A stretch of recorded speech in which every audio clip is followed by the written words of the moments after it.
ขอเชิญร่วมงานปริวาสกรรมสืบสารงานพระศาสนาบวชเนกขมาบารมีพราหมณ์ปฏิบัติธรรมประจำปี 2568 ระหว่างวันที่ 1-10 มีนาคม 2568 ณ สำนักวิปัสสนาปฏิบัติบูชาพระพุทธบาท400หลวงปู่ทองสิริมังคโลตำบลสลวงอำเภอแม่ริมจังหวัดเชียงใหม่ขอเชิญทุกท่านร่วมเป็นเจ้าภาพถวายผ้าตาหารวันละ 15,000 บาทข้าวต้มเช้าวันละ 1,500 บาทน้ำปานะวันละ 1,000 บาทหรือตามกำลังศรัทธามีพระสงฆ์เข้าร่วมปฏิวัติกรรมในครั้งนี้จำนวน100รูปและขอเชิญทุกท่านร่วมทอดผ้าป่าสามัคคีและร่วมพิธีสืบชะตาหลวงในวันอังคารที่ 11 มีนาคม 2568 วัตถุประสงค์เพื่อสร้างศาลาปฏิบัติธรรมบำเพ็ญบุญและหล่อองค์ทองเหลืองพระนางจามเทวีพระสุพรรณกัลยาสมเด็จพระนเรศวรมหาราชสมเด็จพระเอกาทศรสสมเด็จพระเจ้าตากสินมหาราชปางสมาธิหน้าตัก36 นิ้วสูง41 นิ้วและขอเชิญร่วมเป็นเจ้าภาพเททองเหลืององค์ละ 250,000 บาทพร้อมฐานที่ประทับหรือตามกำลังศรัทธากำหนดงานเวลา 9 นาฬิกาพิธีสืบชะตาหลวงเวลา 10 นาฬิกา 39 นาทีพิธีทอดผ้าป่าสามัคคีโอกาสนี้จึงขอเรียนเชิญทุกท่านร่วมทำบุญตามกำลังศรัทธาสร้างเสริมบารมีกายดีจิตใจแจ่มใสเป็นมงคลชีวิตผ่านบัญชีธนาคารกรุงไทยสาขาโลตัสแม่แตงชื่อบัญชีพระกิตินัทพรพิชิตวัฒนากิจและนางสาวสุวรินทร์อินสวรรค์แม่ชีและนายนรงค์ศรีทิพันธ์เอกเลขที่บัญชี 876064848 สอบถามข้อมูลเพิ่มเติมได้ที่ 081-783-6514-092-323-4798 อย่าลืมวันที่ 1-11 มีนาคม 2568 เชิญร่วมงานปริวาสกรรมและทำบุญทอดผ้าป่าสามัคคีณสำนักวิปัสสนาปฏิบัติบูชาพระพุทธบาท400หลวงปู่ทองสิริมังคโลตำบลสลวงอำเภอแม่ริมจังหวัดเชียงใหม่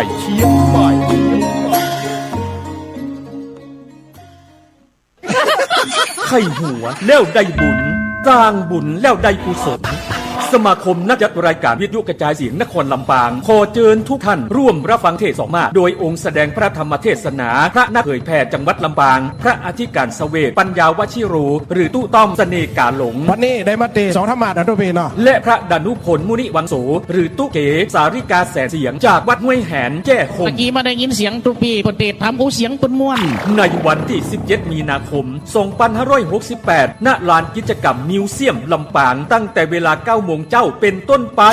และขอเชิญทุกท่านร่วมทอดผ้าป่าสามัคคีเพื่อสนับสนุนกิจกรรมสาธารณประโยชน์ของสมาคมนักจัดรายการวิทยุกระจายเสียงนครลำปางสนใจร่วมสมทบทุนผ้าป่าสามัคคีได้ที่บัญชีสมาคมนักจัดรายการวิทยุกระจายเสียงนครลำปางธนาคารกรุงเทพหมายเลขบัญชี 658-716-1230 หรือร่วมทำบุญได้ที่ดีเจทุกคลื่นในจังหวัดลำปางแล้วมาร่วมสร้างกุศลด้วยกันนะครับ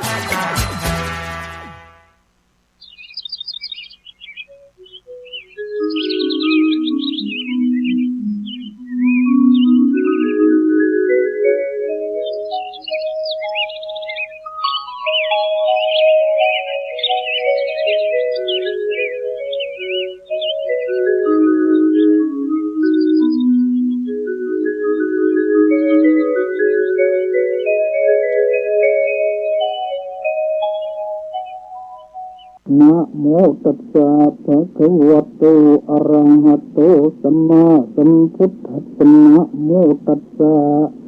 ภะคะวะโตอะระหะโตสัมมาสัมพุทธัสสะนะโมตัสสะภะคะวะโตอะระหะโต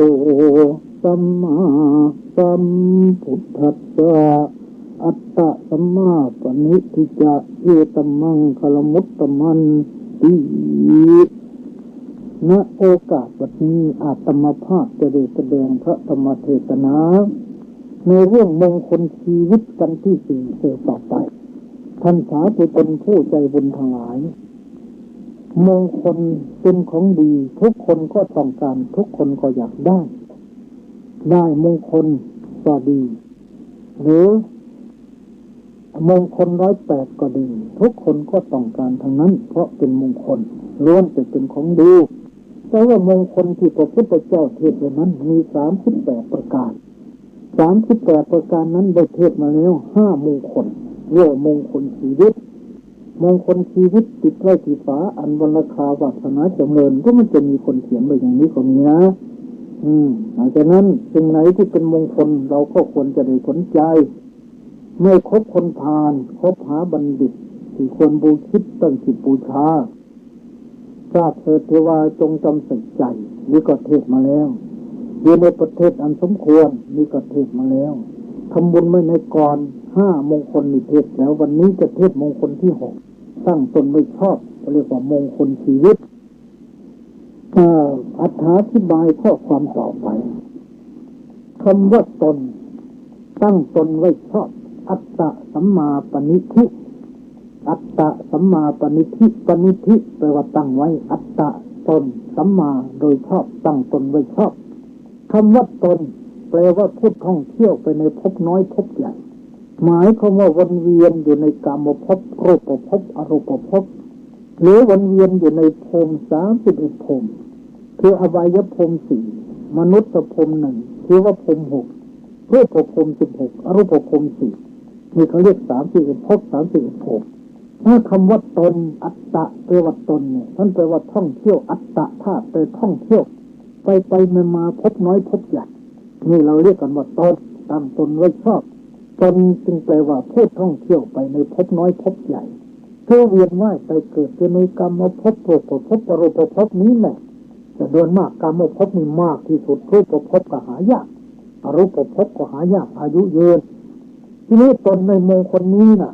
ท่านดูท่านอะไรได้แก่กายกับใจท่านหมายเอา2อย่างคำว่าตนคำนี้มันแปลหมายความในดังที่กล่าวคือแปลว่าท่องเที่ยวไปพบน้อยพบใหญ่มันก็อัตตะแปลว่าตนแต่ว่าคำว่าตนในมงคลนี้ที่ว่าตั้งตนไม่ชอบนี้ท่านหมายเอาทั้งกายและใจเพื่อได้แก่กายกับใจของบุคคลทุกคน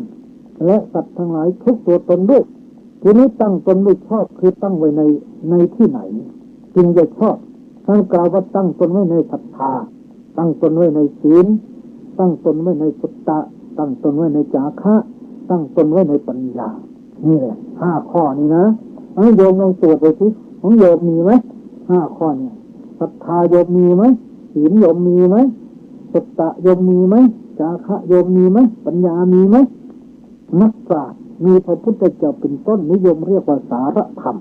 ธรรมะที่เป็นแก่นของคนถ้าผู้ใดมีคุณธรรมทั้ง5ข้อนี้ผู้นั้นชื่อว่าเป็นผู้มีแก่นต้นอย่างแท้จริงศรัทธา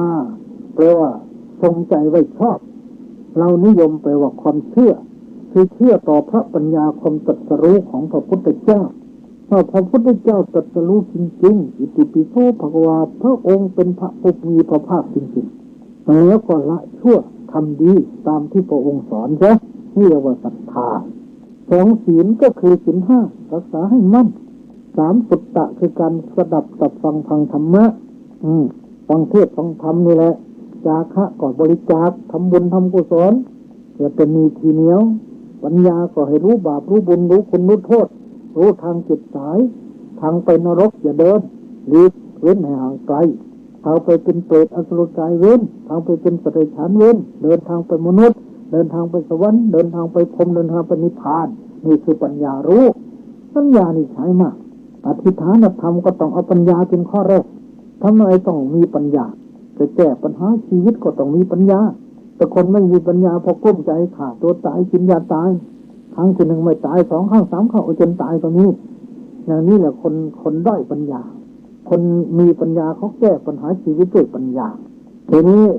วิธีที่ตั้งตนไว้ชอบโดยย่อที่สุดแต่ให้ถูกต้องตามหลักทำในพระไตรปิฎกนั้นมีอยู่ทางเดียวคือเจริญวิปัสสนากรรมฐานเท่านั้นนั่นถูกที่สุดเรียกว่าตั้งตนไว้ชอบแน่การตั้งตนไว้ชอบนี้อาจจะแบ่งเป็นขั้นๆก็ได้นะถ้าจะให้ชัดขึ้นว่าตั้งตนไว้ชอบแบ่งเป็นขั้น3ขั้นตั้งตนไว้ชอบขั้นต้นขั้นกลางและขั้นสูงตั้งตนไว้ชอบในขั้นต้นก็คือตั้งตนไว้ในพระรัตนตรัยถึงพระพุทธเจ้าถึงพระธรรมถึงพระสงฆ์ว่าเป็นที่พึงที่ระลึก เป็นพุทธังสรังคัจฉามิข้าพเจ้าขอถึงพระพุทธเจ้าว่าเป็นที่พึงเลิศเรียกว่าถึงพระไตรสรณคมนี้ก็เป็นการตั้งตนไม่ชอบหรือผู้ที่ถือศีลสูงขึ้นไปจะถือศีลห้ามันเป็นนิดนี้ก็ชื่อว่าตั้งตนไม่ชอบสูงขึ้นไปถือศีลแปดนี้ก็ชื่อว่าตั้งตนไม่ชอบสูงขึ้นไปบวชเป็นเณรถือศีลสิบนี้ก็ชื่อว่าตั้งตนไม่ชอบสูงขึ้นไปบวชเป็นพระถือศีล207นี้ก็ชื่อว่าตั้งตนไม่ชอบมันหมายเป็นขั้นหน่อยนะนี่เป็นขั้นต้นสูงขึ้นไปไหว้พระสวดมนต์เจริญสมถกรรมฐานนี้เป็นตั้งตนไม่ชอบขั้นกลางสูงขึ้นไปเจริญวิปัสสนานี้เป็นการตั้งตนไม่ชอบขั้นสูงในพระศาสนาดังนั้นคำว่าตั้งตนไม่ชอบจึงแยกเป็น3ประการ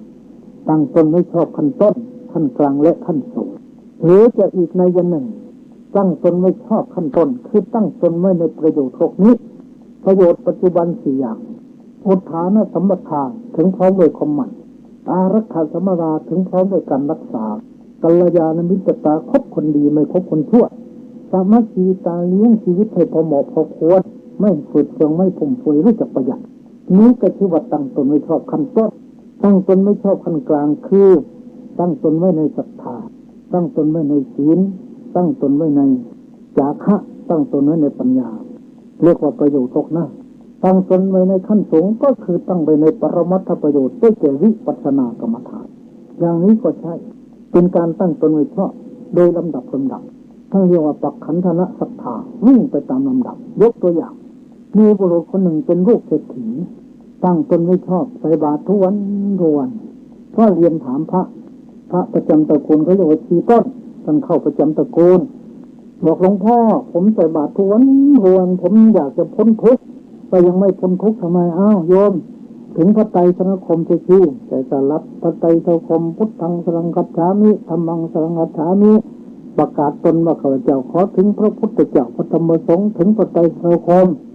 หังพุทธันจะธรรมันจะสังฆันจะสนังคโตสาธุปันเตภิกขุสังโฆพุทธมามโคติมังทาเรโตข้าพระเจ้าขอถึงพระพุทธเจ้าพระธรรมสงฆ์ว่าเป็นดิบพึงเถิดขอประสงค์ทรงจำข้าพเจ้าว่าเป็นพุทธมกะคือผู้เคารพนับถือพระรัตนตรัยว่าเป็นดิบพึงเถิดของตนพระสงฆ์ก็ให้สินในพรสาธุโตอัตตลัตโธสุขโตวิรุณโหอัตถลัตโธจงมีประโยชน์อันใดแล้วจงถึงผลสุขคนเจริญงอกงามไพบูรณ์สงฆ์ให้สินในพรท่านยังไม่พ้นทุกข์อีกรักษาศีล5จ้ะถ้ามาทานศีล5อีกก็ยังไม่พ้นทุกข์ศีล8ถือศีล8ก็ยังไม่พ้นทุกข์บวชเป็นเณรรักษาศีล10ก็ยังไม่พ้นทุกข์บวชเป็นพระศีล207โม่ยิ่งแย่เลยไม่รู้จะเหยียดเท้าเหยียดมือไหนมีแต่ทุกข์แต่บาปทั้งนั้นศึกดีกว่าพร้อมอยากศึกไปเฝ้าพระพุทธเจ้าเธอสามารถรักษาใจอย่างเดียวได้ไหมในพระเจ้าข้าพระพุทธเจ้าสอนให้ธรรมฐานเป็นพระอรหันต์เลยแน่อย่างนี้เขาเรียกตั้งตนไม่ชอบแท้ไปตามลำดับตั้งแต่ต่ำจนถึงสูงถึงนิพพานเลยนี่ไม่ชอบจริงๆชอบอย่างนี้นะที่นี่ปัญหาข้อต่อไปเมื่อตั้งตนไม่ชอบแล้วว่าถือว่าเป็นมงคลนะเป็นมงคลอย่างไร1เป็นมหากุศลคนที่ตั้งตนไว้ในศรัทธาศีลสุตตะจาคะปัญญานี่เป็นกุศลเขาเรียกมหากุศลเป็นบุญอันยิ่งใหญ่2ชื่อว่าเป็นคนไม่ประมาท3เป็นผู้บำเพ็ญสารธรรมเอาแต่ทำที่เป็นแก่น4เป็นผู้มีแก่นของคนนี่แหละก็เป็นมงคลที่แต่อย่างเนี้ยไม่เอาเปลือกคนนี่เอาแก่นคนนี่นะแล้วก็5เป็นผู้มีสิกขา3ศีลสมาธิปัญญา6เป็นผู้เตรียมตัวก่อนตาย7เป็นผู้รักษาสัตธรรม3ปริยัติปฏิบัติปฏิเวท8เป็นผู้มีความสวัสดีในที่ถูกสถานในการทุกเมื่อ9เป็นผู้มีหวังที่จะได้รับสมบัติ3ประการมนุษย์สมบัติสวรรค์สมบัตินิพพานสมบัติ10เป็นผู้ได้บูชาพระรัตนตรัยอย่างสูงสุด11เป็นพลเมืองดีของประเทศชาติ12เป็นตัวอย่างที่ดีแก่อนุชนรุ่นหลังมีลูกมีหลานเป็นต้น13เป็นผู้ป้องกันภัยในอบายภูมิ14ชื่อว่าได้เตรียมตัวก่อนตายเตรียมสร้างทางชอบไว้หวังกุศลตัวสุขส่งเสริมผลเพิ่มให้ก่อนแต่มฤตพดูดลกระดิษฐ์เทียบเท่านาตายพรากจากโลกได้สติดดาวแดนเกษมพระผู้ทรงได้รู้หนทางวิธีสงบคือจิตวางยึดมั่นดับพันกิเลสจางจากจิตดับสังขารดับสิ้นสุขแท้ทางธรรม อันสังขารเกิดขึ้นแล้วแต่ดับเพราะว่าสังขารนับยังหม้อมีเกิดแก่ตั้งยับตลอดทั่วกันนามีไปหรือล่อเพิ่มเพิ่นพระสุธานี่แหละนั่นก็เป็นมงคลแก่ตัวเองคือว่าได้เตรียมตัวก่อนตายตัวอย่างประกอบอธิบายในเรื่องนี้คือเรื่องโจร500 คนในศาสนาของพระพุทธเจ้าพระนามว่ากัสสปะหรือกัสสปโจร500 คนถูกชาวบ้านติดตามพากันหนีเข้าป่าไปพบภิกษุรูปหนึ่งไหว้แล้วกล่าวว่าขอท่านจงเป็นที่พึ่งของพวกผมเถิดขอรับท่านกล่าวว่าขึ้นชื่อว่าที่พึ่งเช่นกับศีลไม่มีเลยพวกท่านทุกคนจงพากันสมาทานศีล 5ให้ดีแล้วก็ให้ศีล 5แก่พวกโจรเหล่านั้นแล้วกล่าวสอนว่าบัดนี้พวกท่านเป็นผู้มีศีลไม่ควรล่วงศีลแม้เพราะเหตุแห่งชีวิตตายก็ยอมสละสู้และไม่ควรทำใจให้คนมัวโจรเหล่านั้นรับว่าสาธุดีแล้วขอรับพวกชาวบ้านตามมาทันจับโจรเหล่านั้นฆ่าทั้งหมดเพราะทุกคนเป็นผู้มีศีลเมื่อแตกกายทำลายขันธ์จึงพากันได้ไปเกิดในเทวโลกให้เกิดเป็นเทวดาจูตีจากเทวโลกมาบังเกิดเป็นชาวประมง500 คนใกล้ประตูกรุงสาวัตถีหัวหน้าชื่อว่ายะโสชะวันหนึ่งกุลบุตรเหล่านั้นพากันไปทอดแหในแม่น้ำอจิรวดีได้ปลาตัวหนึ่งมีสีเหมือนทองจึงนำปลาตัวนั้นไปถวายแก่พระเจ้าโกศลพระเจ้าโกศลให้กุลบุตรเหล่านั้นนำไปสู่พระจิตวัฏพระองค์ก็เสด็จไปด้วยทรงแสดงแด่พระศาสดาพระศาสดาทรงแสดงกัปปิลสูตรในคริสตนิบาตแล้วตรัสพระธรรมเทศนาโปรดกุลบุตรเหล่านั้นจนเกิดความเลื่อมใสพากันออกบวชเจริญวิปัสสนากรรมฐานได้สำเร็จเป็นพระอรหันต์ทั้ง500 รูปเรื่องนี้ที่เห็นว่าผู้ที่ไม่มีศีลแต่ตั้งตนไว้ในศีลก็เป็นมงคลอันสูงสุดตายแล้วไปสู่สวรรค์ไม่ไปอบายภูมิอย่างแน่นอนสุดท้ายก็เป็นเหตุเป็นปัจจัยให้ได้บรรลุมรรคผลนิพพานได้มนุษย์สมบัติสวรรค์สมบัตินิพพานสมบัติเพราะตั้งตนไว้ชอบทั้งที่เป็นโจรแต่ว่ากลับตัวมารักษาศีลผลสุดท้ายได้ไปเกิดสวรรค์กลับชาติมาเกิดก็ได้เจริญวิปัสสนาเป็นพระอรหันต์นี่เรื่องนั้นอันนี้จะเรียกว่าตัวอย่างเรื่องที่สองเรื่องพระภารทวาชถีระพราหมณ์ภารชวาทโคเป็นมิจฉาทิฏฐิคือมีความเห็นผิดที่ในเมืองราชคฤห์เป็นคนไม่มีศรัทธาไม่เลื่อมใสในพระพุทธศาสนาถ้าใครพูดพุทโธธัมโมสังโฆเอามือปิดหูทันทีเลยแข็งกระด้างขึ้นกับตอตะเคียนในส่วนนางธนัญชานีภรรยาของเขาได้เจริญวิปัสสนากรรมฐานจนเป็นพระโสดาบันมีศรัทธาเลื่อมใสในพระรัตนตรัยยังไม่หวั่นไหวเมื่อนางยืนนั่งไอจามย่อมกล่าวคำนมัสการนะโมตัสสะเป็นต้นเสมอวันหนึ่งสามีจะเลี้ยงข้าวปลาญาติมีน้ำน้อยแก่พราหมณ์500 คนขอร้องภรรยาไม่ให้ทำนมัสการแก่พระสมณะสัก1 วันเพราะว่าถ้าพวกพราหมณ์ได้ยินคำนั้นจะไม่พอใจจะทำให้ฉันแตกแยกจากพราหมณ์เหล่านั้นภรรยาพูดว่าท่านจะแตกจากพราหมณ์หรือเทวดาก็ช่างเถิดดิฉันจะต้องระลึกถึงพระศาสดาและนมัสการตามเคยมิฉะนั้นดิฉันไม่อาจดำรงอยู่ได้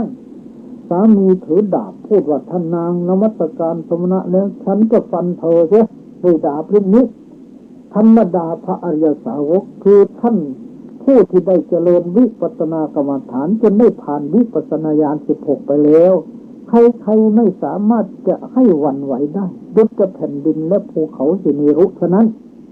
เพราะเหตุนั้นนางจึงกล่าวกับสามีว่าพราหมณ์ถ้าท่านจะฟันดิฉันเสียให้เป็นท่อนเล็กท่อนน้อยจริงๆไซดิฉันก็จะไม่เว้นจากคำสอนของพระพุทธเจ้าผู้ประเสริฐได้วันรุ่งขึ้นพราหมณ์ทั้งหลายก็พากันมานั่งบริโภคข้าวปลายาตอยู่ในแถวเดียวกันฝ่ายภรรยาถือทัพพีทองเลี้ยงพราหมณ์อยู่ในโรงอาหารขณะที่นางนำอาหารมานั้นนางเลื่อนล้มลงที่พื้นทุกขเวทนาเกิดขึ้น นางจึงประนมมือพิ้นหน้าไปทางพระเวฬุวันอุทานขึ้น3 ครั้งว่านะโมตัสสะภะคะวะโตอะระหะโตสัมมาสัมพุทธัสสะดังนี้พวกพราหมณ์เหล่านั้นได้ยินเสียงนางเป็นเหมือนกันกับเอาค้อนขนาดเท่าภูเขาเสเนรุมากระหน่ำลงบนหัวเป็นดุจจะถูกเหลาแทงที่หูทั้ง2 ข้างมีความโกรธจัดหาว่าพวกตนถูกหลอกให้เข้ามาสู่เรือนของคนนับถือศาสนาที่อื่นพากันทิ้งก้อนข้าวในมือหายข้าวที่อมอยู่ในปากออกด่าพราหมณ์นั้นแล้วหนีไป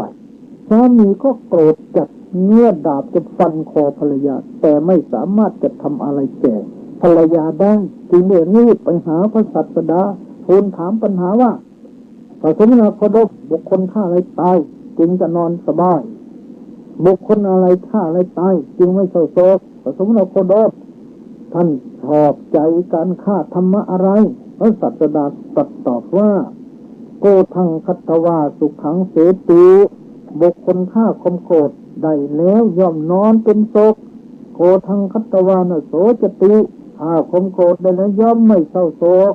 พราหมณ์พระอริยะทั้งหลายสรรเสริญการฆ่าความโกรธซึ่งมีรากเป็นพิษคือมีทุกข์เป็นผลมียอดหวานคือมีสุขเป็นเบื้องปลายหมายความว่าพอได้ด่าตอบประหารตอบแล้วตนเองรู้สึกว่ามีความสุขเพราะว่าบุคคลฆ่าความโกรธนั่นได้แล้วย่อมไม่เศร้าโศกดังนี้เมื่อพราหมณ์นั้นได้ฟังพระธรรมเทศนาจบแล้วเกิดศรัทธาได้ขอบรรพชาอุปสมบทในสำนักของพระศาสดาเจริญวิปัสสนากรรมฐานจนได้บรรลุมรรคผลนิพพานเป็นพระอรหันต์เรื่องนี้เชื่อเห็นได้อย่างเด่นชัดแล้วว่าคนจะเศร้าโศกเดือดร้อนก็เพราะความโกรธถ้าใครฆ่าความโกรธจะได้แล้วจะยืนเดินนั่งนอนก็เป็นสุขคือเป็นสุขทุกอิริยาบถที่ว่าเป็นมงคลอันสูงสุดและที่ว่าเป็นคนตั้งตนไม่ชอบเต็ม100%แท้ท่านสาธุชนผู้ใจบุญทั้งหลายตามตัวอย่างที่ยกมานี้ก็พอเชื่อเห็นแล้วใช่ไหมว่าถ้าคนตั้งตนไว้ชอบตั้งตนไว้ถูกนี่ดีเมื่อเราท่านทั้งหลายเนี่ยคนส่วนมากลองนึกดูถ้ามีเรื่องกลุ้มใจก็ตั้งตนไว้ผิดไปดื่มเหล้าเมาสุราจ้ะมันตั้งตนไว้ผิดนะถ้าหากว่ามีเรื่องกลุ้มอกกลุ้มใจแทนที่จะไปไหว้พระสวดมนต์นั่งกรรมฐานไม่เอาเสียแล้วไปดื่มเหล้านั้นมันไม่ใช่วิธีแก้มันเป็นวิธีเพิ่มทุกข์นะ1เงินก็หมด2เมา3เกิดเรื่องทะเลาะวิวาทกันแล้วผัวเมียก็ทะเลาะกันเพื่อนต่อเพื่อนก็ทะเลาะกันตายฆ่ากันตายเมามาแล้วเพราะเหตุใดเพราะอันน้ำเมานี่มันมีธาตุหลายธาตุเสือธาตุม้าธาตุธาตุงูมันปนอยู่ในที่นั้นเสร็จหมดเพราะฉะนั้นเราต้องหาทางออกโดยวิธีอื่นสิ่งที่ว่าตั้งตนไม่ชอบถ้าอย่างนี้ก็ตั้งตนไม่ผิดมันก็ไม่ดีแล้วจึงสมควรแล้วมีเฉลือภายในพรรษานี้ที่เราทั้งหลายจะตั้งตนไม่ชอบตั้งไว้ในศีล5ก็พอแล้วมีคนหนึ่งขณะนี้ดูมันจะได้เป็นนายพลแล้วแต่ก่อนเข้าใจผิดคือไม่เชื่อพระท่านบอกว่าสีเลนะโภคสัมปทาท่านเราจะอุดมสมบูรณ์ด้วยโภคะเพราะศีลสีเลนะสุขติยันติคนจะไปสู่สุคติเพราะศีลสีเลนะนิพพุติยันติคนจะไปสู่นิพพานเพราะศีลคนนี้ไม่เชื่ออะไรรักษาศีลจะมีมั่งมีอย่างไรโภคะสมบัติไม่เชื่อไม่เงินเดือนมาเท่าไรซื้อเหล้าที่หมดเที่ยวหมดเลยเที่ยวลงอบลงอาบลงนวดดิสโก้ดิสเจไปหมดสูบบุหรี่ดื่มเหล้าเมาสุราเงินไม่ค่อยเหลือถึงบ้านถึงช่องลูกเมียก็เดือดร้อนบางทีแฟนมาหาอาตมาท่านทุกคนสามีดิฉันไม่ดีเจ้าค่ะเป็นไงโยมเงินเดือนออกไปให้แม่หมดโอ้ยหาได้ยากไม่ใช่อย่างนั้นท่านเป็นไงเอาไปให้แม่โขงหมดกองนั้นว่าซื่อๆขอใครเชื่อหน่อยอาตมาก็นึกเอาไปให้แม่จริงๆที่ไหนไปให้แม่โขงเมียก็อดก็เดือดร้อนทีเดียวแต่ว่าต่อมาคิดอย่างไรไม่ทราบคิดตั้งตนไม่ชอบเนี่ยเหมือนอย่างเนี้ยก็เลยคิดว่าเราจะทดลองขนาดนี้เราจวนจะเป็นนายพลแล้วเป็นข้าราชการมาตั้งแต่นานเนื้อบ้านก็ไม่มีอยู่ เงินฝากธนาคารไม่มี 2,000 บาทแผ่นดินเท่าไปพุทธาไม่มีจะไปอยู่ที่ไหนเนี่ยออกจากราชการแล้วนี่มันดูบ้านหลวงนะนี่นะก็ได้สติเตือนตัวเองเราจะลองถือศีลตามพระว่าดูที่เรากินเหล้านะไม่เชื่อพระนี่มันไม่มั่งคั่งสมบูรณ์จริงแล้วแหละแต่เราลองถือศีลที่มันจริงอย่างพระว่าหรือเปล่าอันนี้ตั้งแต่ทำงานมาก็ได้เงินเดือน 2,000 บาทฝากธนาคารแต่ซื้ออะไรมันก็ไม่ได้แผ่นดินก็ไม่ใช่ราคาเท่านี้ปลูกบ้านก็ไม่ใช่ราคาเท่านี้รถก็ไม่ใช่ราคาเท่านี้แล้วมันจะไหวเหรอเนี่ยก็ตั้งตนใหม่เลยลองเชื่อพระสัก5 ปีสิมันจะเป็นยังไงวะก็เชื่อไปสิมันใจก็ไม่ค่อยนึกหรอกว่าจะจริงไม่จริงตั้งแต่นั้นมาเลิกดื่มเหล้าเมาสุราเข้าวัดเข้าว่าฟังเทศน์ฟังธรรมจะหัดเจริญสมถะหัดเจริญวิปัสสนาเอาแล้วทีเนี่ยตั้งแต่นั้นมาแต่ก่อนบอกเจ้านายเกลียด15-16 ปีไม่อยากมองหน้าเจ้านายแต่อดทนเยอะแต่เดี๋ยวนี้โอ้ยเจ้านายรักจะทำไมต้องปรึกษาทั้งนั้นคนอื่นไม่เอาจะทำอะไรจะต้องปรึกษากับนายคนนี้เจ้านายรักตรงกันข้ามกับเมื่อก่อนก็รักที่พอไม่เมาไม่เลวไม่เกเรแล้วนี่ตอนนี้เป็นคนดีแล้วนายก็รักเพราะศีลธรรมนี่นะมาเล่าให้อาตมาฟังเมื่อตกลงทีเนี่ย5 ปีจากที่รับศีลแล้วเนี่ยถือศีล 5เป็นนิดเลยแล้วก็ไหว้พระสวดมนต์เจริญสมถะวิปัสสนาไม่ขาดนะ5 ปีมีเงินฝากธนาคาร 200,000 บาทไม่น่ามันเป็นไปได้ 200,000 บาทวันหนึ่งเขาประกาศซื้อที่เขาประกาศขายที่ 60,000 บาทซื้อเลยถอนเงินมาซื้อได้ที่แล้วนั่นเห็นไหม5 ปีตอนนั้นมีที่เป็นของส่วนตัวแล้วเสร็จแล้วเหลือเงินอีก200,000 นี่เอาซื้อไม้ซื้ออะไรลงรูปมาปลูกบ้านเลยนิมนต์อาตมาไปดูบ้านขึ้นบ้านใหม่ก็นิมนต์อาตมาไปดูนี่ท่านเจ้าคนผมเชื่อพระ 100% เนี่ยแน่นอนแล้วจริงๆที่พระท่านว่าสีเลนมโคกับสัมปทานเนี่ยผมแต่ก่อนผมไม่เชื่อปัจจุบันผมเชื่อ 100% ครับมีได้จริงๆครับผมนี่แหละเป็นตัวอย่างเดี๋ยวนี้ผมมีบ้านเป็นส่วนตัวผมมีเงิน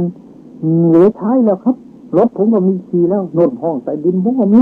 ระเบิดปรมาณูมาจะพาแฟนลงไปอยู่ห้องใต้ดินนั่นแน่คุยกันด้วยแหละโยมเห็นไหมคนประพฤติธรรมะนี่มันเป็นอย่างนี้เห็นในปัจจุบันแท้ๆไม่ต้องชาติหน้าหรอก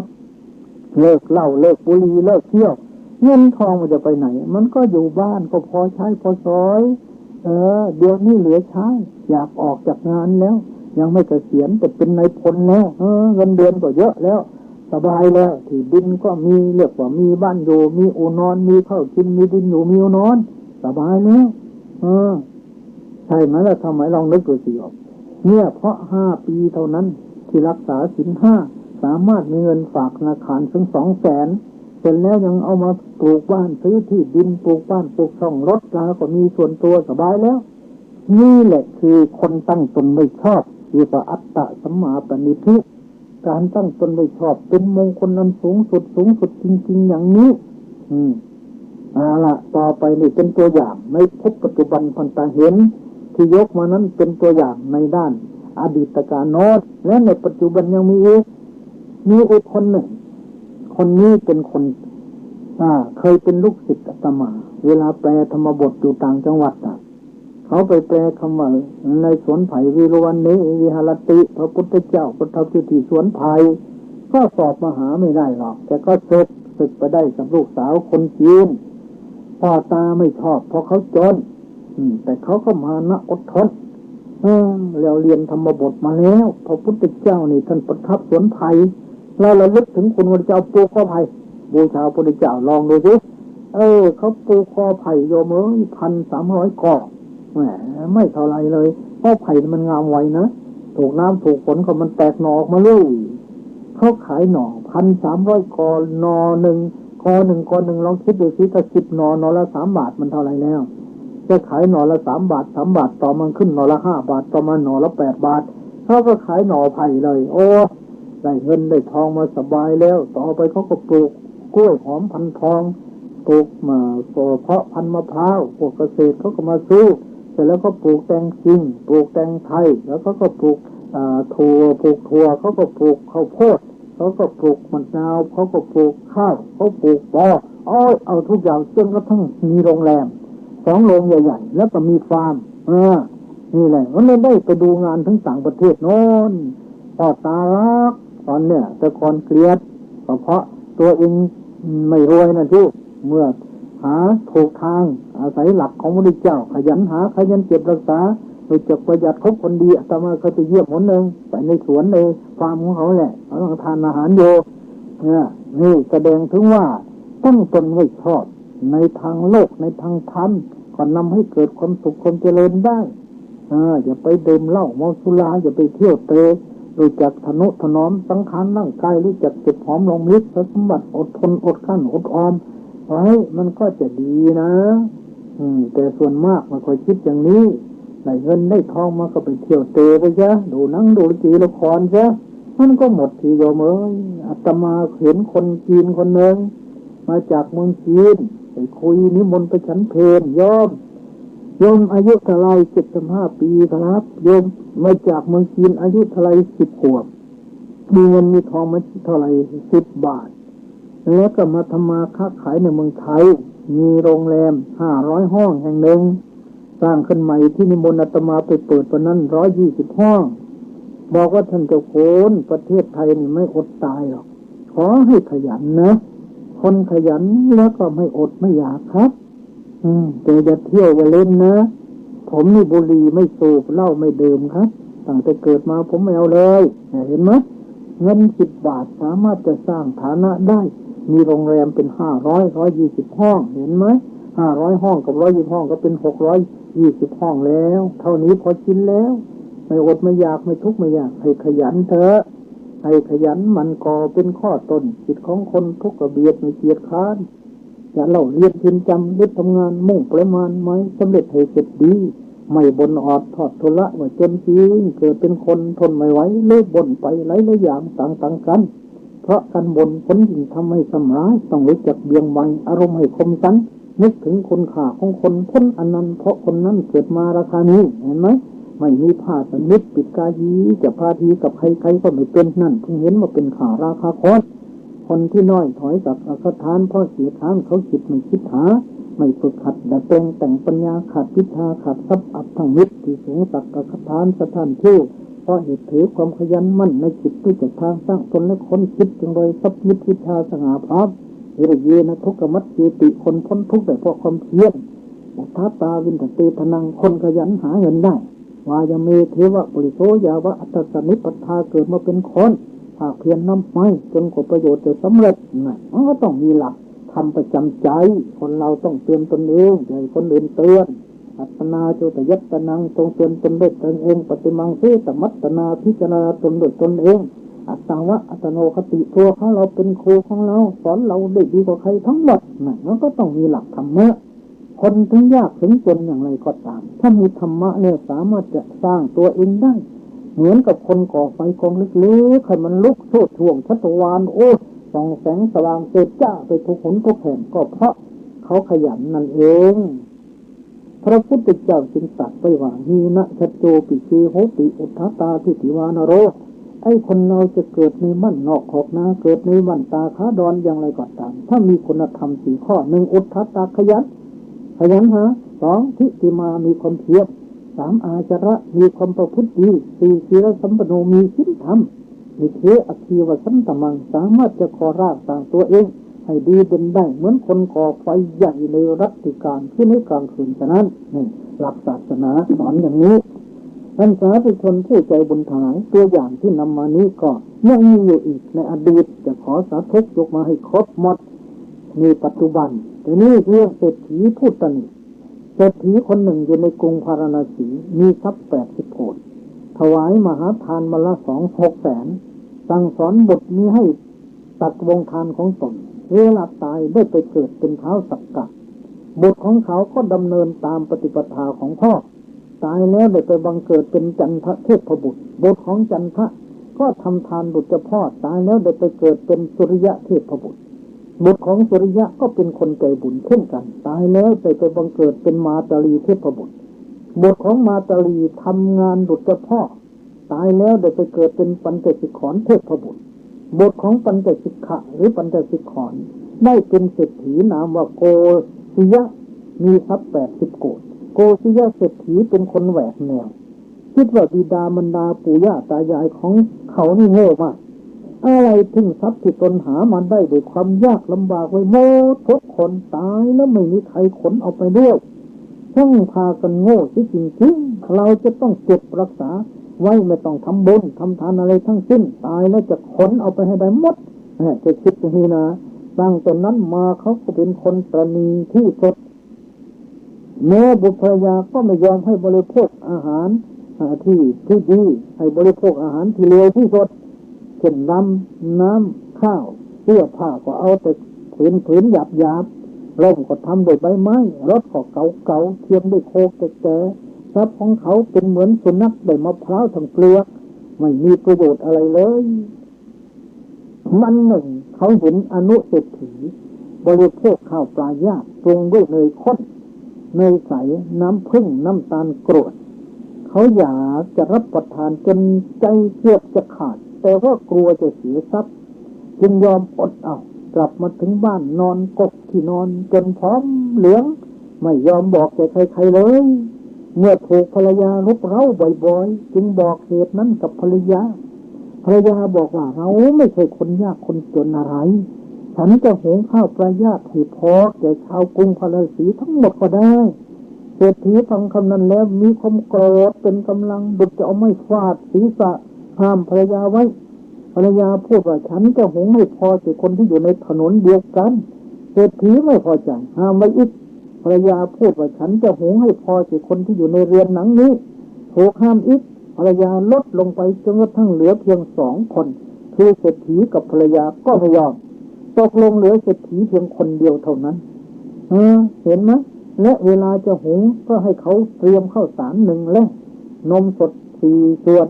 น้ำตาลกรวด1 ฝ่ายมือเนยใส1 ขวดเล็กภาชนะสำหรับหุง1 ใบให้ไปหุงอยู่ในป่าลึกเพื่อจะบริโภคคนเดียวไล่ใครออกหนีหมดก่อไฟหุงอยู่ในป่าเพียงคนเดียวเท่านั้นขณะนั้นท้าวสักกะเทวราชทรงไข้ควรถึงวงทานของตนทราบเหตุนั้นทั้งหมดทรงเห็นว่ามหาเศรษฐีนี้ตายแล้วจะไปบังเกิดในนรกเป็นแน่ประสงค์จะสอนเขาจึงเรียกจันทเทพบุตรเป็นต้นมาพากันทำคือเป็นคนหลงทางเข้าไปในป่าไปหาเศรษฐีนั้นแล้วทรมานและให้โอวาทแก่เศรษฐีนั้นจนมีศรัทธาให้ทานรักษาศีล 5ต่อมาออกบวชเป็นดาบทตายแล้วได้ไปบังเกิดบนสวรรค์ชั้นดาวดึงเนี่ยเบื้องแรกเขาพวกเรานั่นทรมานทำทีเป็นขอกินด้วยเขาหงทำทีเป็นคนหลงทางทำไรนั่นน่ะฉันหลงทางเมืองไปเมืองพระราศีไปคนบ้าคนมาจะมานี่ฉันหลงทางนั่นกำลังหิวข้าวทำไรนั่นน่ะแต่หุงข้าวก็ขอแดงด้วยสิจะไม่ให้เขาเมกาสีแล้วก็เตสุขังเป็นคนเดียวไม่ได้ความสุขนะพูดดีคอยตั้ง5 คนทำไรล่ะ5 คน6 คนข้าวนิดเดียวไม่พอนะตกลงเขาก็รับสั่งนั่งไว้พอหุงข้าวเสร็จเอาใบไม้มาไหนใบไม้แผ่นใหญ่เท่ากระด้งเลยตายข้าวนิดเดียวแผ่นใหญ่มาเลยเอาตักให้ตักเท่าไรเข้าไม่หมดเสร็จแล้วหม้อปิดไม่ลงเอาฝาเปิดไว้เอาดูหน่อยนะฉันจะไปล้างมือพอไปเป็นหมาดำใหญ่มาเยี่ยวใส่หม้อวิ่งมาจะไล่ตีหมาจะไล่กัดพวกนั้นเหาะขึ้นฟ้าหมดเลยจึงแสดงให้เห็นนี่คนนี้เป็นปู่เป็นย่าเป็นตาเป็นยายเป็นพ่อเป็นแม่โลกในทรมานตะโกนตายจะตกนรกมาสอนก็เลยเลิกทำความชั่วตั้งตนไว้ในศีลมีศรัทธาให้ทานรักษาศีลรอมาก็ออกบวชเป็นนาบทตายก็ไปบังเกิดในสวรรค์ชั้นดาวดึงในศาสนานี้ได้จุติมาเกิดในกรุงสาวัตถีฟังพระธรรมเทศนาของพระศาสดาออกบวชรักษาศีลถือประดงยินดีให้ทานบำเพ็ญสารานิยธรรมเมื่อปัจเจก6ทั้งหลายมีอยู่ถ้าตนเองยังไม่ได้ถวายทานก่อนจะไม่ยอมฉันอาหารยอมอดดีกว่านี่พระศาสดาทรงทำความยินดียิ่งในทานของท่านตรัสว่าภิกษุทั้งหลายภิกษุรูปนี้ครั้งก่อนเป็นคนตระหนี่ไม่ให้ทานเราจึงทรมานเธอจนตั้งอยู่ในทานได้ตั้งคำปรารถนาไว้ว่าเราได้น้ำประมาณ2 มือหนึ่งแล้ว ถ้ายังไม่ได้ให้แก่ใครๆจักไม่ยอมดื่มดังนี้เพราะผลแห่งทานนั้นมาชาตินี้จึงเป็นผู้มีอัธยาศัยในทานยินดียิ่งในทานดังนี้เรื่องนี้ที่เห็นอย่างเด่นชัดแล้วว่าคนที่มีความตนีมากขั้นภายหลังเห็นโทษในความตนีเพราะมีผู้ชี้บอกแนวทางให้กับใจเสียใหม่ตั้งอยู่ในศรัทธาไม่ตระหนี่ก็ถือว่าเป็นการตั้งตนไว้ชอบจัดเป็นมงคลอันสูงสุดในพระพุทธศาสนาประการหนึ่งเพราะฉะนั้นจึงสรุปใจความได้ว่าการตั้งตนไว้ในศรัทธาศีลสุตตะจาคะปัญญาย่อลงมาสั้นๆได้แก่ตั้งตนไว้ในทานกุศลศีลกุศลภาวนากุศลชื่อว่าเป็นการตั้งตนไว้ชอบซึ่งนักปราชญ์นิยมเรียกว่าอัตตสัมมาปณิธิจัดเป็นมงคลที่ 6ท่านสาธุชนญาติโยมผู้ใจบุญทั้งหลายอาตมาภาพได้แสดงพระธรรมเทศนาสิ่งละอันพละน้อยในเรื่องมงคลชีวิตมาก็นับว่าสมควรเสียเวลาแล้วน่ามากขออยู่แล้วนะถ้าหากว่าท่านจำท่านน้อมนำไปประพฤติปฏิบัติตามไม่ให้เป็นคนตนีทีเหนียวให้เป็นคนมีศรัทธามีศีลมีสุตตะจาคะปัญญาก็จะดีศรัทธาคือความเชื่อความเลื่อมใสนี่สำคัญมากทำอะไรทำด้วยศรัทธาทำอะไรทำด้วยความมั่นใจแล้วผลมันก็เกิดได้ดีนะศรัทธามีหลายอย่างพระพุทธเจ้าตรัสว่าศรัทธาสาธุปฏิทิตาศรัทธาตั้งมันแล้วยังประโยชน์ให้สำเร็จศรัทธาพันธติปาทยังศรัทธารวบรวมเสบียงคือบุญกุศลไว้จนกระทั่งสูงขึ้นไปคนจะข้ามโอคะก็ต้องอาศัยศรัทธานะศรัทธายะตรติโอคังคนจะข้ามโอคะสงสารไม่ต้องอาศัยศรัทธาศรัทธานี่เป็นหลักสำคัญมากทีนี้ศีลก็สำคัญถ้าเรามีศรัทธาเราก็ต้องมีศีลศรัทธานี่คนเกิดทำบุญทำกุศลศีลนี่คนให้คนรักษากายวาจาให้เรียบร้อยถ้าเราเกิดมามั่งคั่งสมบูรณ์เพราะผลทานแต่ว่าเป็นคนที่โรคนี่ก็ไม่ดีถ้าเราเกิดมามั่งคั่งสมบูรณ์ไม่อดไม่อยากร่ำรวยแล้วก็โรคภัยไข้เจ็บไม่ติดเตียนรูปนั่งก็รูปร่างก็งามอย่างนี้จะให้เราโง่ก็ไม่ดีเพราะฉะนั้นเกิดมาเป็นมนุษย์มั่งคั่งสมบูรณ์รูปร่างก็งามโรคภัยไม่เบียดเบียนแต่ต้องฉลาดโง่ก็ไม่ดีแล้วทำอย่างไรเราจึงจะได้ครบทั้ง3อย่างท่องกล่าวไว้ว่าอยากรวยก็ต้องทำทานอยากสวยก็ต้องรักษาศีลอยากดีมีปัญญาต้องเจริญภาวนาก็ต้องให้ได้หลัก3ประการทานศีลภาวนานี่แหละเป็นหัวใจของศาสนาพระพุทธเจ้าจึงตรัสสาระคือแก่นไว้ถึง5อย่างศรัทธาสาระแก่นคือศรัทธาศีลสาระแก่นคือศีลสุตตะสาระแก่นคือสุตตะสุตตะแปลว่าการสดับตรับฟังธรรมะคนเราเนี่ยที่จะทำบุญทำกุศลถ้าไม่เคยฟังเทศน์ฟังธรรมแล้วทำไม่ค่อยได้หรอกที่เราทำบุญทำทานก็เพราะเราเคยฟังเคยทราบอานิสงส์ตั้งแต่พ่อแม่ปู่ย่าตายายพาลูกหลานทำมาเราก็ทำสืบต่อกันมานั่นการฟังธรรมนี่สำคัญมากฟังเอาบุญฟังเอาความรู้ฟังเพื่อปฏิบัติเป็นประโยชน์พระอริยสาวกทุกรูปท่านถือการฟังธรรมเป็นหลักใหญ่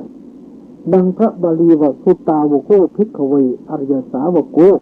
ดูก่อนภิกษุทั้งหลายพระอริยสาวกถือการฟังธรรมะเป็นหลักสำคัญถือว่าเป็นอาวุธอันสำคัญมากอาวุธคือเครื่องมือต่อสู้กับข้าศึกศัตรูเครื่องมือเลี้ยงชีวิตเครื่องมือบำบัดทุกข์บำรุงสุขของตัวเองถ้าเรียกว่าอาวุธมีอยู่4มีอยู่3 1สุตตาวุธอาวุธคือสุตตะการฟังนี่เป็นอาวุธทำลายความโง่ยกตัวอย่างง่ายๆเช่นคำว่าหนอเนี่ยถ้าเราไม่ได้ฟังก็อาจจะนึกว่าหนอหนอแน่นแหน่นี่ภาษาอะไรก็ไม่รู้ฟังหนอยุบหนอพองหนอเอาหนอมาจากไหนเนี่ยอาจจะคิดอย่างนี้ก็ได้ถ้าเราไม่ได้ฟังนะแต่ถ้าเราได้ฟังแล้วอ๋อหนอนี่มันแปลมาจากพระไตรปิฎกเป็นคำสอนของพระพุทธเจ้าพระพุทธเจ้าเทศน์กันแรกในโลกกับอัญญาสิวัตตโพคนนัญโยคนนัญญะได้รู้แล้วหนอคนนัญญะได้รู้แล้วหนอเห็นไหมในพระไตรปิฎกเล่มที่10หน้า181บรรทัดที่15-16ตัวที่4ที่5อนิจจาวัฏสังขาราสังขารทั้งหลายไม่เที่ยงหนอก็ของพระพุทธเจ้าในพระไตรปิฎกเล่ม15หน้า230 3 หน้า 232 บรรทัดที่ 19ก็มีหน่อยในพระไตรปิฎกเล่มที่ 16 หน้า 228 บรรทัดที่ 1ก็มีอนิจจาวัฏสังขาราสังขารทั้งหลายไม่เที่ยงหนอคำว่าหนอนี่เป็นคำสอนของพระพุทธเจ้าแต่แปลมาจากวะตะนั่นแหละตัวบาลีว่าวะตะวะก็มาจากวัฏฏสังสารังวัฏฏสงสารตะมาจากตรธาตุแปลว่าข้ามท่านตั้งวิเคราะห์ว่าวัฏฏสังสารังตาเวติติวัตโตโยธโมว่าธรรมะใดสัพพะสติยังสัตว์ทั้งหลายทั้งปวงตาเวติย่อมให้ข้ามวัฏฏสังสารังสุวัตโตสงสารนิติพอเหตุนั้นโสธโมนธรรมนั้นวัตโตชื่อว่าวัตตะธรรมโมนธรรมะวัตตะยังสมสัตให้ข้ามซึ่งวัตโตสงสารนี่ตามรูปสัตว์จริงๆแปลว่าวัตตะธรรมะที่ยังสมสัตให้ข้ามซึ่งวัตโตสงสารวัตตะวนที่วนเพราะกิเลสวนเพราะกรรมวนวิบากสงสารเบื้องต่ำสงสารเบื้องกลางสังเบื้องสูงจะข้ามต้องข้ามเรื่องศีลสมาธิปัญญาองค์ธรรมคือมรรค8คำว่าวัตตะตัวเนี้ยธรรมะที่ข้ามมาสงสารก็จะมรรค8ทั้งนั้นที่พระเจ้าเทศกันแรกในโลกมัชฌิมาปฏิฐานนี่แหละองค์ธรรมของคำว่าวัตตะในแก่มรรค8นั่นเองอย่างนี้ถ้าเราฟังเราก็ได้ความรู้ก็หายสงสัยบางทีพองหนอไม่เห็นมีในบาลีก็ไม่มีอย่างไรฟังดูสิบาลีท่านว่าไว้ชัดเจนแจ่มแจ้งโอนมนะอุณมนะโอนมนะก็แปลว่ายุบอุณมนะก็แปลว่าพองโอนมกาเลนะอุณมกาเลนะโดยการพองอาการยุบท่านมีอยู่แล้วแต่บาลีทำไมว่าไม่มีแล้วให้เราดูไม่ถึงก็นึกว่าไม่มีก็ไม่ได้มีอยู่ทางนั้นแหละบางทีเดิน6 ระยะบางคนยังหาว่าอาตมาดัดจริตเอาเอง6 ระยะไม่เห็นมีในที่ไหนโยมอยู่ในวิสุทธิมรรคภาค3หน้า251บรรทัดที่5ที่6บาลีวัตโตเอกปัตถวรังอุตนะอติหรณะวิเทียนาโวทัจนวเสนะถาโกฏาสีกรติในการเดินจงกรมครั้งหนึ่งแบ่งเป็น6 ระยะอุทรณะยกสนออติหายกนอวิติหระอย่างนอโวทัจนะลงนอในเชื้อปนันโลกนอสันลมพนะกดนอมันก็ยังมีอยู่ทำไมมาไม่มีแล้วอย่างนี้แหละการฟังมาก็ได้ความรู้สุขสู้สังพละตีปัญญังฟังได้ดีก็ได้ความรู้คือได้ปัญญาดังนั้นพระองค์จึงตรัสว่าอันลักษณะของแก่นธรรมสำหรับคนมีธรรมะเป็นแก่นมีอยู่5 ข้อศรัทธาศีลสุตตะคือการฟังจาคะการเสียสละบริจาคปัญญารอบรู้ตามคนเป็นจริงรู้ทางจิตสายเดินทางถูกละทางผิดจ้ะนี่คือลักษณะของคนดีของคนมีปัญญาครั้งหนึ่งพระพุทธเจ้าไปเยี่ยมอุบาสกคนหนึ่งนอนอยู่เจ็บอยู่ว่าโยมศรัทธาของโยมก็มีใช่ไหมมีพระเจ้าค่ะศีลของโยมก็มีใช่ไหมมีพระเจ้าค่ะจะสุตตะก็มีใช่ไหมมีพระเจ้าค่ะจาคะก็มีใช่ไหมมีพระเจ้าค่ะปัญญาก็มีไหมมีพระเจ้าพอแล้วพระองค์กลับไปพับตายเกิดในสวรรค์ชั้นดาวดึงเลยนี่สารธรรมนะท่านสาธุชนผู้ใจบุญทั้งหลายอาตมาภาพแสดงพระธรรมเทศนาเรื่องมงคลชีวิตสมควรเสียเวลาแล้วเป็นกันที่4ขอยุติไว้แต่เพียงเท่านี้เทศนาประโยชน์สานเนวสารกันเป็นในสิ่งสุดยุติลงแห่งการแสดงพระธรรมเทศนานี้พระพุทธานุภาเวนะด้วยอนุภาพแห่งคุณพระศรีรัตนตรัยอติไสยบุญญาเขตและกุศลสมบัติอนาวัตจิตธรรมามิตรสการะบูชาที่ท่านได้บำเพ็ญมาขอให้จะมาร่วมกันเป็นตบะเดชะปกป้องรักษาญาติโยมผู้ใจบุญทั้งหลายให้อยู่เย็นเป็นสุขให้ทุกข์ให้โศกให้โรคให้ภัยเจริญในลาภยศอายุวันนะโชคพละปฏิภาณธรรมสารสมบัติตลอดการเป็นนิจมีดวงจิตสถิตมั่นอยู่ในสัจธรรมนำตนให้พ้นทุกข์ถึงสุขอันไพบูลย์กล่าวคือมาพ้นนรกผ่านด้วยกันทุกท่านเทินยะถาวะริวหาปุราปริปุเรนติสากรังเอวเมวะอิโตทินังเอตนังอุปกัปปติอิติตังปฏิตังตุมหังคิปะเมวะสมิจจตุสัพเพปุเรนตุสังกัปปะจันโทปนรโสยถามะนิโชติรโสยถาสัพพิติโยวิวัชชันโตสัพพโรโควินัสตุมาเตภวัตวันตรายโยสุขีที่ข้าโยโกภวะอภิวาทนาสีลิสนิจจังวุฒาปชายโนจัตตารโอธรรมาวัฏันติอายุวันโนสุขังภะลัง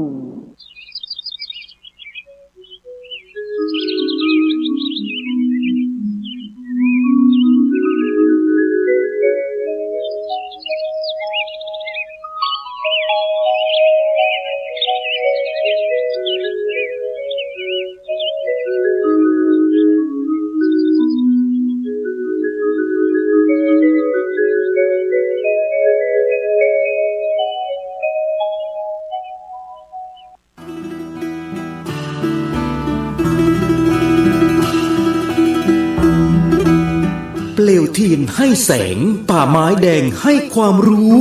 คณะสงฆ์อำเภอชัยประการร่วมกับโรงเรียนพระปริยัติธรรมวัดป่าไม้แดงขอเชิญชวนศรัทธาสาธุชนทุกท่านนำบุตรหลานเข้าร่วมโครงการบรรพชาอุปสมบทภาคฤดูร้อนเฉลิมพระเกียรติรุ่นที่ 33 ระหว่างวันที่ 7-13 เมษายน 2568 เพื่อศึกษาพระธรรมและเป็นศาสนทายาทสืบทอดอายุพระพุทธศาสนา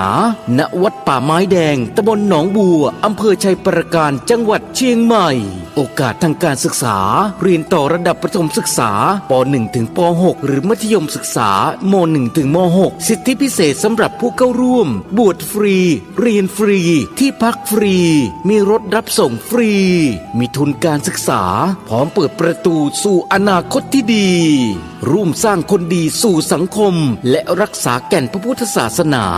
สนใจสมัครบวชหรือติดต่อสอบถามเพิ่มเติมได้ที่ 089-852-3498 พระครูวรสุตเขตดร.ผู้อำนวยการหรือที่โรงเรียนพระปริยัติธรรมวัดป่าไม้แดงเจ้าอาวาสทุกวัดในอำเภอชัยประการและกำนันผู้ใหญ่บ้านในอำเภอชัยประการมาร่วมปลูกฝังศีลธรรมเพื่ออนาคตของชาติเปลวเทียนให้แสงป่าไม้แดงให้โอกาสท่าน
ประชาชนชาวเชียงใหม่ที่เคารพทุกท่าน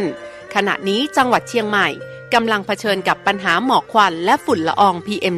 2.5 ที่ส่งผลกระทบต่อสุขภาพของประชาชนอย่างรุนแรงสาเหตุหลักมาจากการเผาในที่โล่งด้วยเหตุนี้จึงขอความร่วมมือจากพี่น้องประชาชนทุกท่านงดการเผาในที่โล่งทุกชนิดตั้งแต่วันที่ 1 มกราคมถึง 15 พฤษภาคม 2568 หากมีความจำเป็นต้องเผาอย่างยิ่งต้องลงทะเบียนผ่านระบบไฟล์ดีที่องค์กรปกครองส่วนท้องถิ่นก่อนหากพบเห็นการเผาในที่โล่งสามารถแจ้งได้ที่สายด่วน 191 หรือ 053-112-808 ตลอด 24 ชั่วโมงมาร่วมกันแก้ไขปัญหามลพิษทางอากาศและสร้างเชียงใหม่ให้เป็นเมืองที่น่าอยู่ด้วยความปรารถนาดีจากสมาคมวิชาชีพวิทยุโทรทัศน์ภาคประชาชนเชียงใหม่